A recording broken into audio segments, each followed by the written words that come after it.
इस स्टैंडर्ड को यूज़ करने में सबसे बड़ा मुद्दा है डेट्स का। अगर आप डेट्स को ही ढंग से नहीं पहचान पाए तो आप बिल्कुल गड़बड़ कर देंगे अपने कंप्लायंस रिक्वायरमेंट में। आपको ये समझना ज़रूरी है कि डेट ऑफ अप्रूवल कौन सी है। वो डेट जब तक हमें नहीं पता चल जाती, हमें ये नहीं पता चलेगा कि कौन सी घटनाओं को हमने एडजस्टिंग और नॉन एडजस्टिंग इवेंट में बराबर बांटना है। बराबर का मतलब जो एप्लीकेबल है एडजस्ट करने के लिए और जो नहीं है उन्हें डिस्क्लोज करना होगा।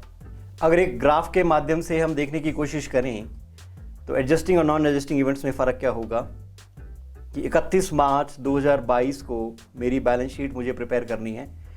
डेट ऑफ अप्रूवल है 15 जून 2022। अब 31 मार्च 2022 और 15 जून 2022 के बीच में जो भी घटनाएं होंगी उन्हें मुझे एडजस्टिंग और नॉन एडजस्टिंग इवेंट्स में बांटना होगा। जो एडजस्टिंग इवेंट्स हैं उनके लिए सिंपल एक लाइन है, does it give evidence of conditions existing on the reporting date. क्या कोई ऐसा संकेत मिल रहा है जो ये कहता है कि ये घटना और ये इवेंट 31 मार्च को मौजूद था, बस इसके बारे में इंफॉर्मेशन हमें बाद में मिल रही है तो इसे एडजस्ट करना चाहिए, वो एडजस्टिंग इवेंट की कैटेगरी में आ जाएंगे।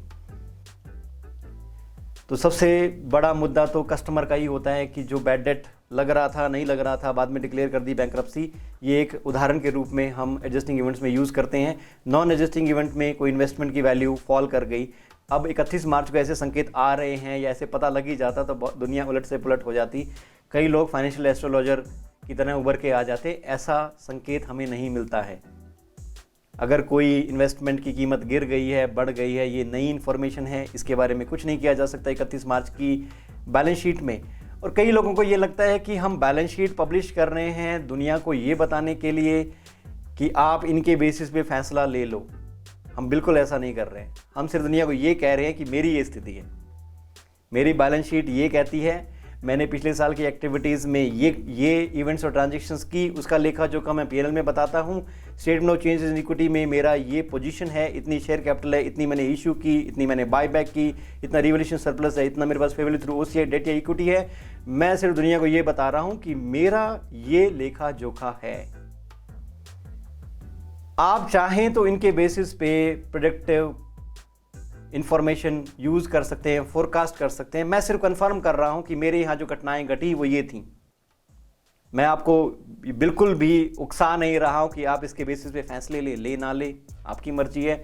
मैं आपको इसके बारे में कुछ नहीं कहता हूं। मैं सिर्फ आपको मेरी स्थिति के बारे में अवगत करा रहा हूं। आप चाहें तो फैसले ले, आप चाहें तो लोन दे, आप चाहें तो इन्वेस्ट करें, आप चाहें तो ना करें।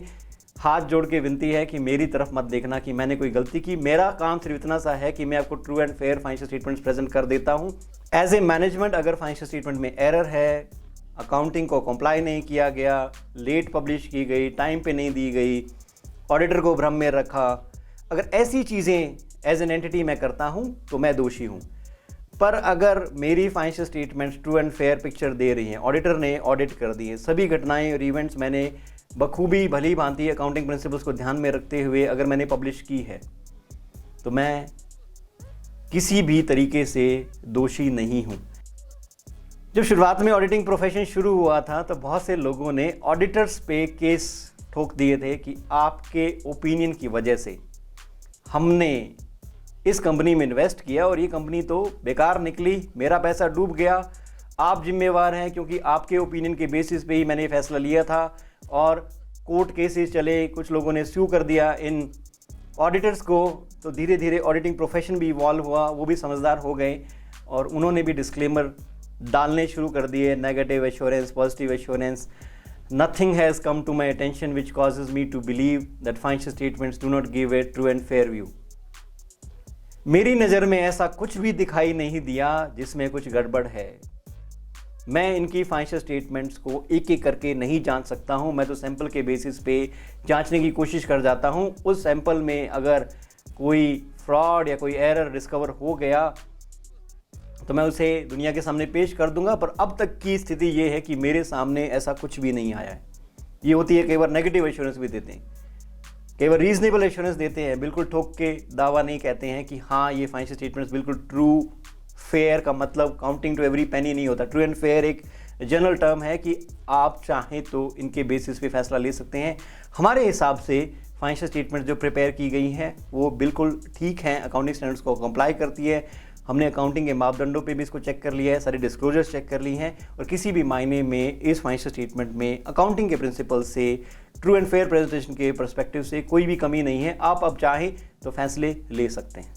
तो एडजस्टिंग इवेंट्स के उदाहरणों में जो मैंने आपके साथ शुरुआत में जो एग्जाम्पल्स डिस्कस किए, अकाउंटिंग स्टैंडर्ड भी उन एग्जाम्पल्स के बारे में बताता है कि कोई कोर्ट केस का सेटलमेंट हो चुका है, अगर रिपोर्टिंग डेट के बाद उसे एडजस्टिंग इवेंट माना जाएगा। अकाउंटिंग स्टैंडर्ड भी हमें गाइड करता है, बिल्कुल अंधेरे में नहीं रखता है कि हमें फैसले लेने पड़ेंगे, हमें डिटरमाइन करना पड़ेगा। अकाउंटिंग स्टैंडर्ड खुद आगे आके बताता है कि अगर आपके यहाँ ऐसी कोई घटना हो चुकी है कि कोई कोर्ट केस का सेटलमेंट बाद में हुआ है, उससे रिलेटेड आप अकाउंटिंग कैसे करेंगे, तो इंड AS 10 हमें गाइड करता है कि आप इसे एडजस्ट करेंगे। ये भी बताता है कि आपको कोई एसेट के बारे में इंफॉर्मेशन मिली जो इम्पेयर हो चुका था और बाद में आपको इसके बारे में पता चली, तो उस इम्पेयरमेंट लॉस को आप फाइनेंशियल स्टेटमेंट्स में रिकॉर्ड कर सकते हैं। इंड AS 10 हमें गाइड करता है।